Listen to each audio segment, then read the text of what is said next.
All right, welcome everyone to the demo. I hope everyone can see my screen. If not, you'll have to speak up. Good. So I did the demo prep, but I wanted to follow the flow that usually our users would. So what I started with was I just Googled for GitLab Helm charts. It brought me to the docs that we have. And there are a couple of items here that are not really, how do I say, optimized.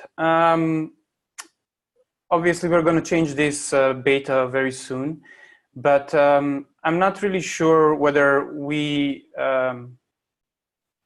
whether this page is something that users will likely use as it is, because we need a single source of truth. And I think we're going to handle that by just including all of the docs from the charts in the index on doc.gitlab.com. But for now, limitations take you to the repository. Previously, they were listed here, but they got out of date as we were changing in the project. Prerequisites are like there, but I don't know how useful they are.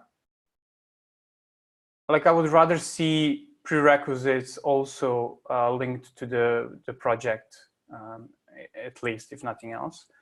And this configuring and installing is, how do I say it? It's basic, and it should be basic, I guess, because we want to do the, like the most common type of installation, but it doesn't say it anywhere.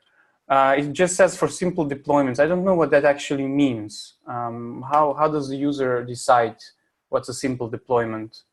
So I already created an issue for this.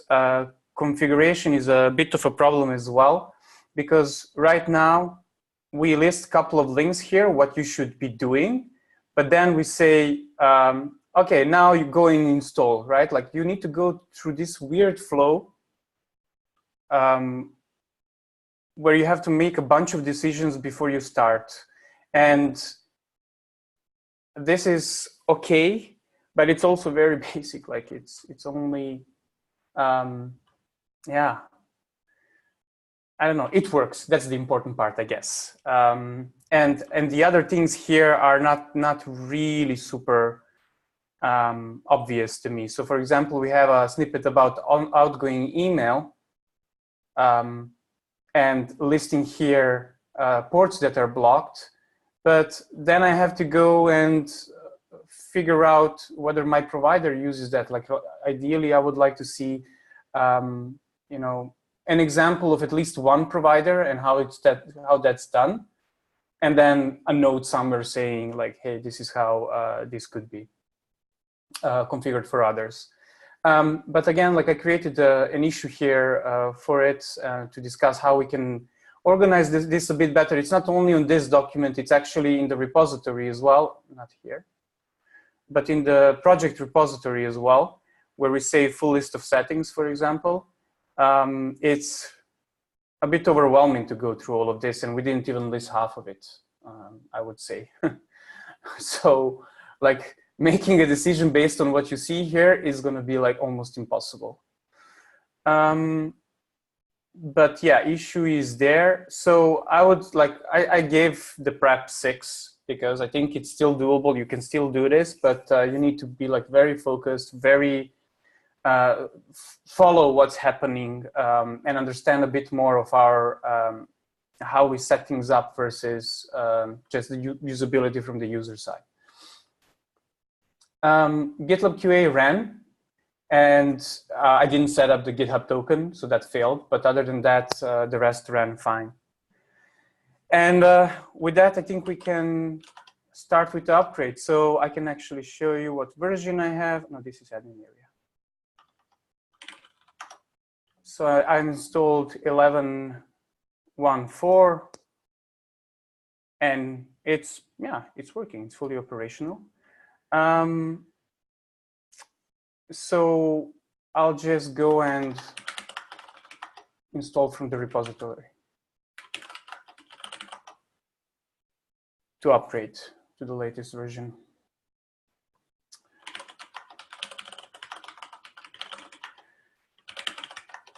And then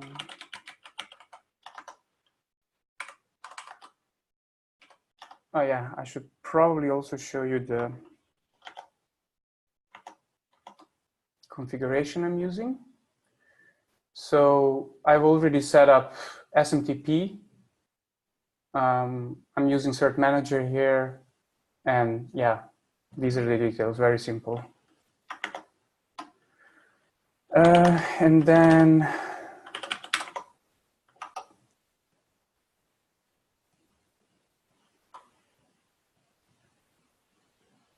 that should start it up. All right, that's interesting.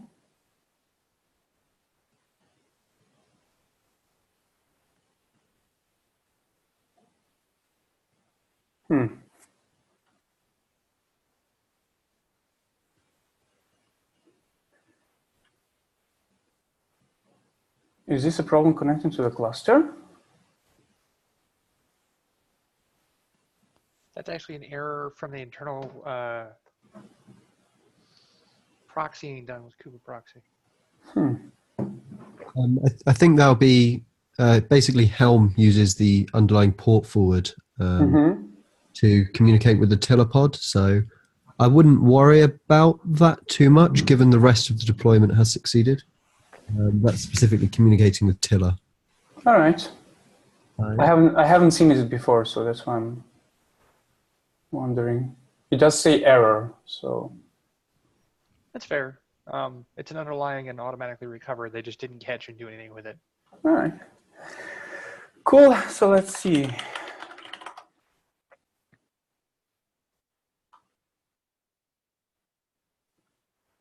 All right, migrations are running.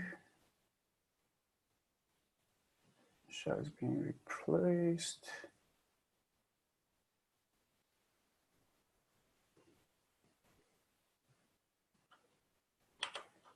But is still online. I guess while this is happening, I can share a bit of adventure I had with setting up email. So I started with, on purpose, everyone was using Mailgun, so I thought, how about I use something else? So I used Amazon SES to set this up. And honestly, it was really not that difficult. Amazon does that really well. Configuring it in our charts was okay, but mostly it was okay because I configured email with GitLab like multiple times. What is charts? What is confusing in our docs is right. So we have this snippet here saying what you should do. But then, like just clicking on these links, it takes me to two separate pages where, why is it not? Yeah, there we go. So first of all, apparently that is wrong. The link is wrong. It should be outgoing email configuration. So we have a broken link. So that's one, and another one is taking me to SMTP password. Sure. Did anyone want to say anything? No, okay. And now I need to jump between these two pages, actually three, to figure out what I need to do. That was a bit, that was a lot. I ended up going to the Omnibus installation page and just using the examples from there, because that was like laid out very simply. What I mean is, I don't know, does everyone know what I'm talking about?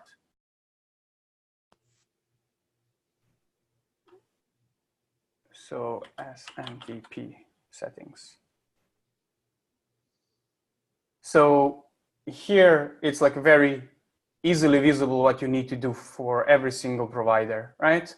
You just go in and like translate this into something workable. And ideally we would want to have something like that in the charts or have a central place for this type of information. So like we need to consolidate something as often used as email. It needs to be very simple to set up. But then I also wanted to check out how it will look to set up reply by email. And then I found out that Amazon SES doesn't support IMAP. So I went to use Google to set up email. And that didn't work. Our configuration is fine. Everything is fine. But as the docs say here, Kubernetes cluster and GKE, these ports are blocked. And those are the only ports that Google provides for IMAP. That's interesting because both Balu and I used exactly that, and I had no problems on my cluster. Like Weird. Literally no emails going out. Wait, what domain did you use? I use GitLab. That's why. It's not that it didn't go out. If you look at the logs, it actually was sent. It will, however, be rejected at the delivery point because it didn't come from our actual email servers, because we have the appropriate security in place on our domain. You can't willy-nilly send an email. I mean, that makes sense, total sense now that you say it. I had the same problem with Mailgun last week where it got sent, but then it got rejected. All right. Because of the DMARC settings. And I helped Josh isolate where that was coming from last week. So. All right. We need to then document that a bit better. So yeah. Well, if you had access and had used the production Mailgun instance, then you would not have had this problem. It's because you're trying to send from a domain that does have proper DMARC from an account that does not. All right. Okay. Well, that makes a lot of sense. I didn't think of that.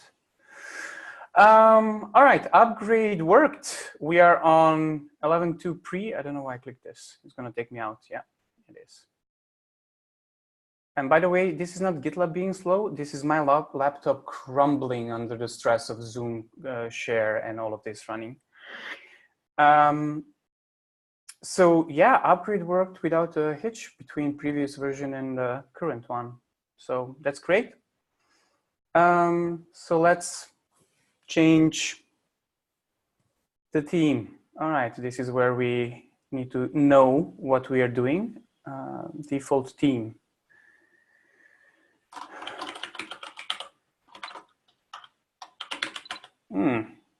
All right. We do not have that listed here. Okay.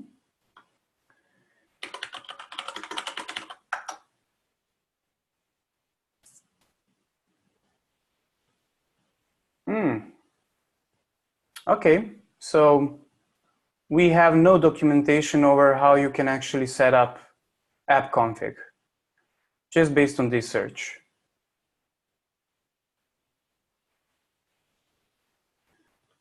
So I need to know to go where, right? So I need to go to Unicorn chart.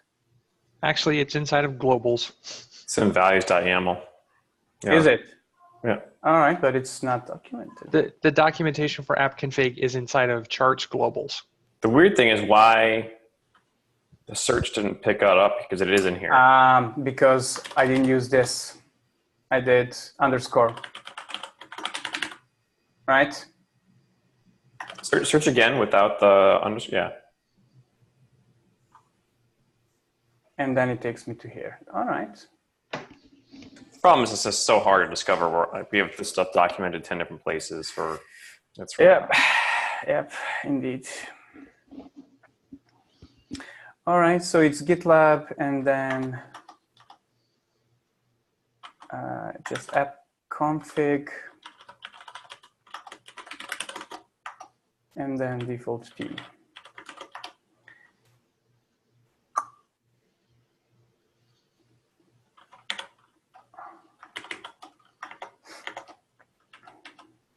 All right.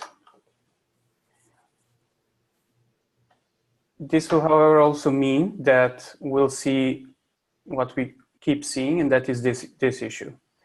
That changing one of the settings will rotate both registry and GitLab issuer and what else? So this, obviously Unicorn and Sidekick are fine, but registry is not. And Jason, I think you mentioned this last time as well. And you even had a link, or I thought that you had a link, I just couldn't find it. So I created a new issue. Yeah, I think we have an issue somewhere. Yeah. But this is because if there's currently nothing providing that, and it's automatically generated by the Helm template, which rotates all of the registry containers because the HTTP secret has changed. Yep. And that's also the case for create buckets? So create buckets, the issuer, and the migration are by design. We're actually randomizing the name on them. Just so that we don't have to find out some other way whether to have to know whether they actually have to run or not. All right.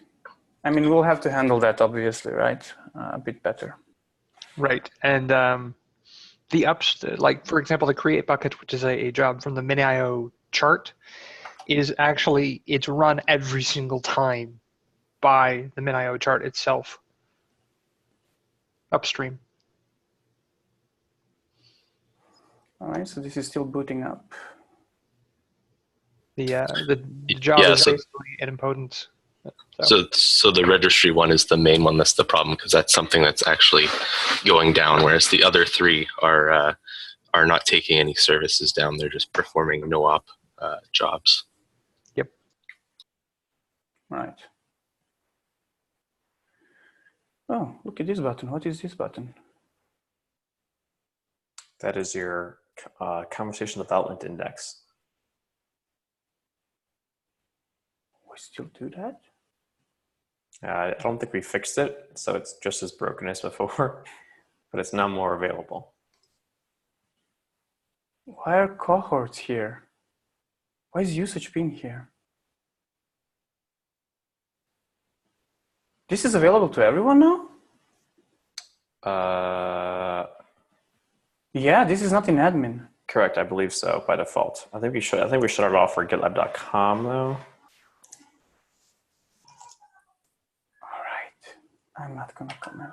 Yeah, it's turned off for GitLab.com. This is being recorded, so I'm not gonna comment. All right, this is terminating now. We have 2 unicorns that are reloaded. So theoretically, if I go in and create a new user, right? I should be able to see a different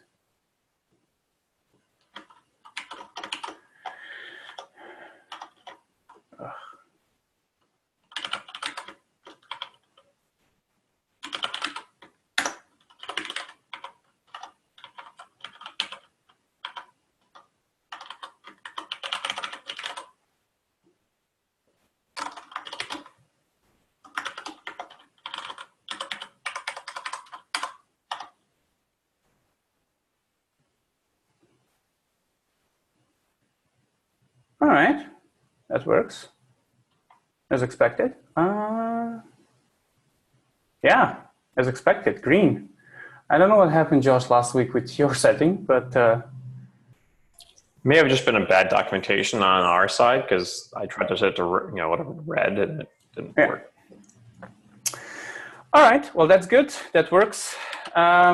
We should probably be able to remove that next week. We don't have to play with that anymore from the demo. Let's go and remove a node.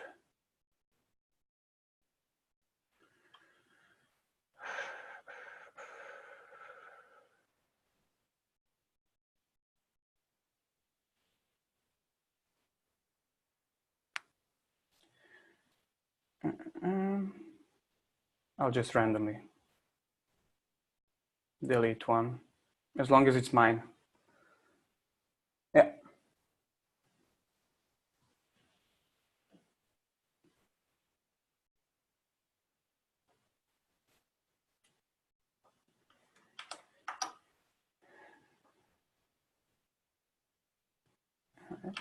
Everything looks fine for now.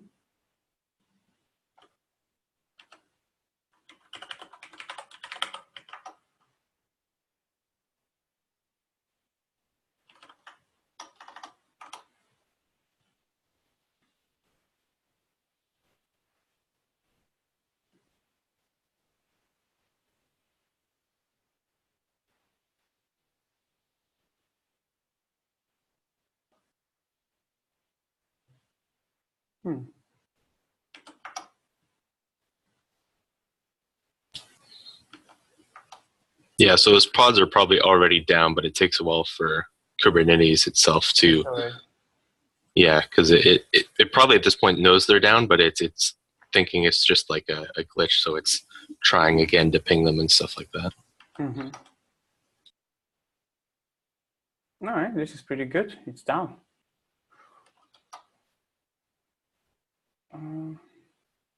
How do I find out here in the interface what a node was actually holding? I guess I can't in the interface. I probably have to use.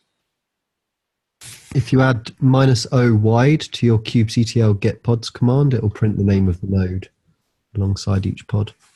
O. James, you said O -O? Wide. Yeah. Wide. Like that? Like wide as in, I need a wide berth. Oh, that. All right. Oh, I didn't know that. That's cool.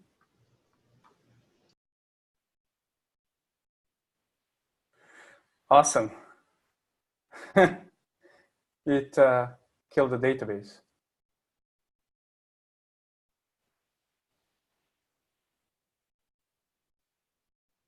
That's going to be a fun one to recover from.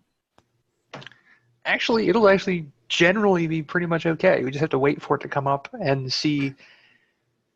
I think the only thing that actually exploded last time was when Unicorn and the Rails pods were like in the middle of doing something with Redis and it disconnected. Postgres actually tries to redo. Oh, wow. Yeah. It's already back. That's pretty cool.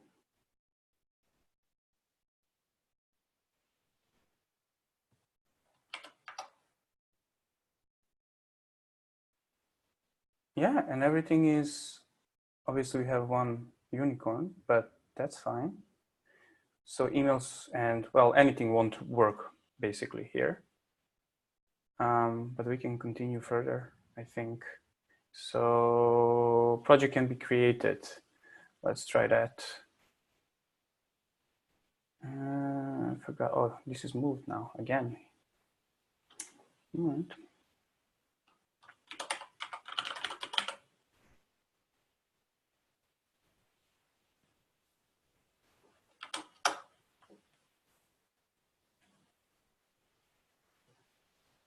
Oh, that's pretty good.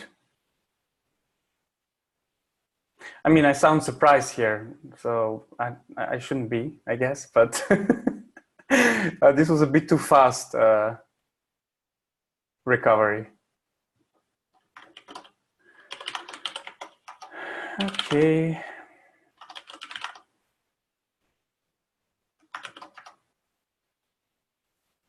And that worked. All right. Push image to registry is working. Do we have registry enabled? Yes, we have. Tag.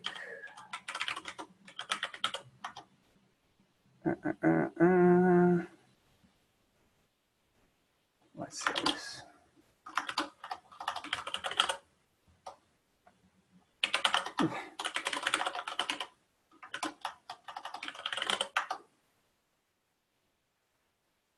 All right, that makes sense. I didn't log in.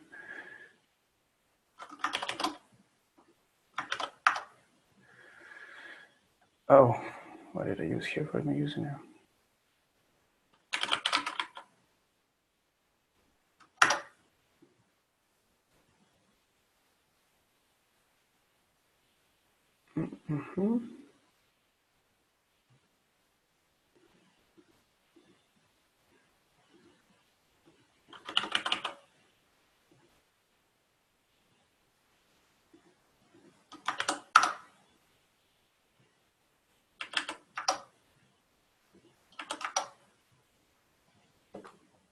everything is functioning.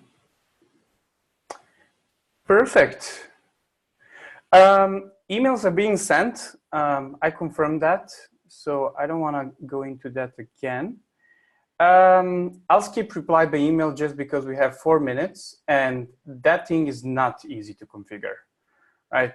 That you need to jump between the provider and all of that. So I think I'll do that offline, just for the point of moving on.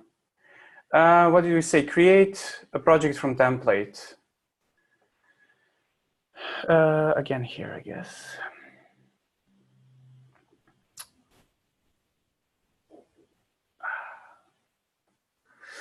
Create project from template.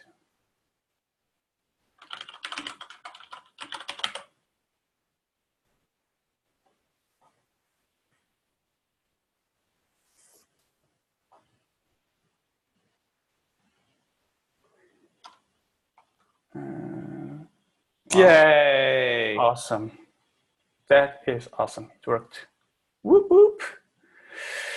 Add Mireia background jobs page shows correct information. I confirm that it does not. It shows only jobs that are processed, and it still shows your sidekick is down, which is not true.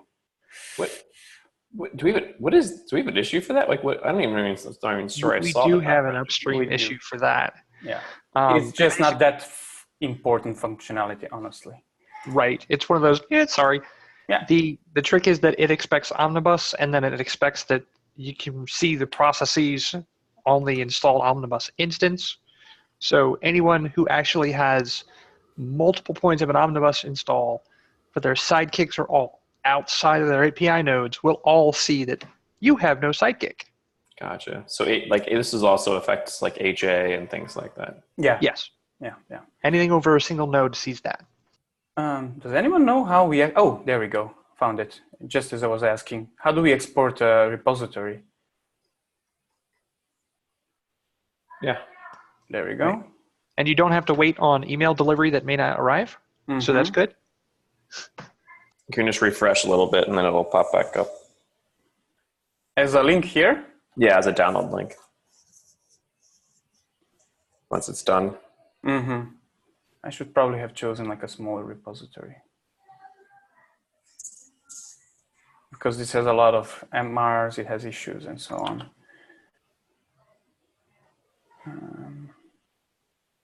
Yeah. What can I choose? It does work. It worked last week at least. Let me then choose team tasks. That's smaller.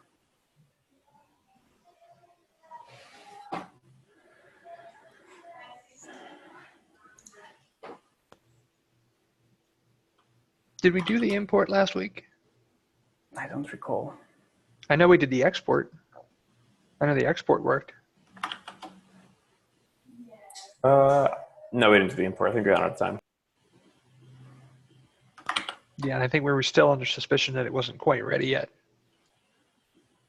Oh, right, because the imports also didn't work for project templates. Well, theoretically, I should be able to do the same here, right? Yep. Yes. You actually will be able to do the same thing. Let's see what that does. Sidekick all-in-one, where is it?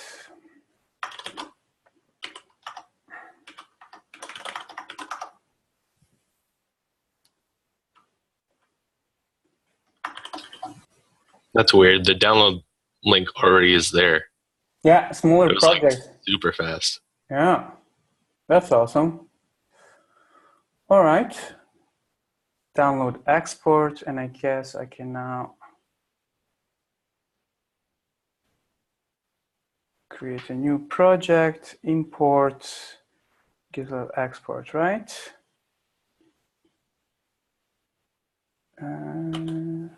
Download. Yeah, that's when you have a lot of stuff. All right.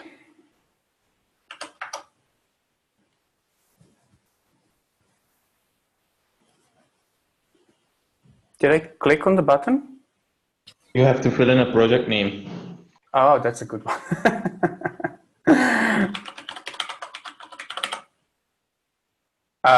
Actually, it should have warned me as well about it, but hey. It did. But It did? yeah. I missed it while I was looking something else then. Yeah, you were already looking at the logs of the sidekick. Yeah, there we go. Okay, well. See, that was fast, and it That worked. was fast and it worked, exactly. I actually am curious whether I can import like one that actually has issues and things like that. Yeah, there we go. I'll do this one more time.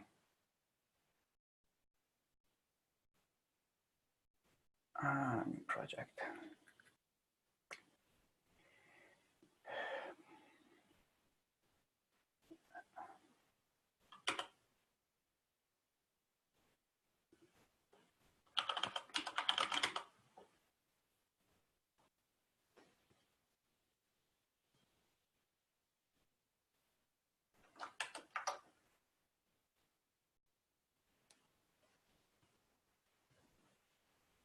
What's that white block on the sidebar? Sorry? To the left. Never mind. It must be my screen, I guess. This? Some down below. There's a like a strange. Yeah, like right. Never mind. It must be something that's. It could be Zoom. It's probably the Zoom window cutting out from the display. Yeah. All right. Interestingly, this one is not really.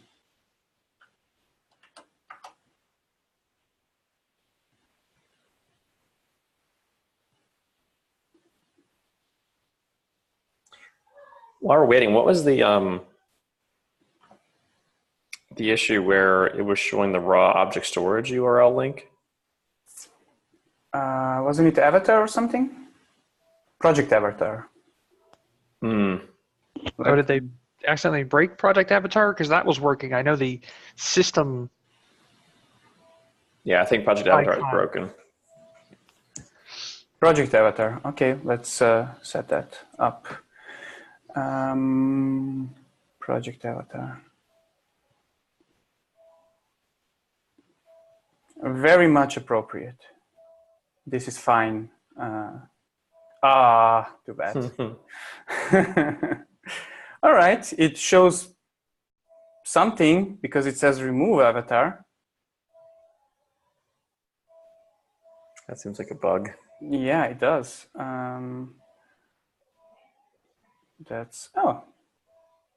That one is also appropriate. There we go. Oh, it might be working. Is it the project avatar or something else? It was the system avatar. The logo. Oh, the logo. So it's not an avatar then.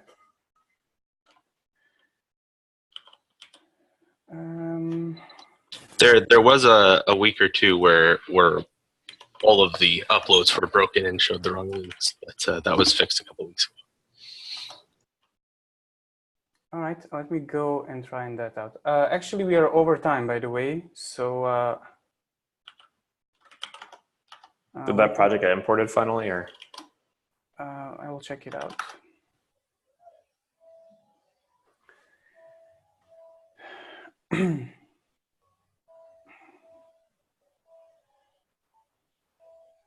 Also this one.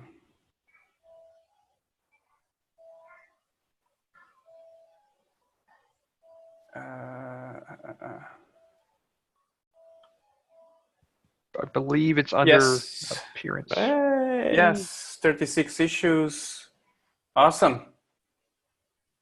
I don't want to open the issue because there are some confidential ones. So yeah, that's good. That's awesome. What did we say? Logo, right? Yeah, this one definitely doesn't work, but. Header logo.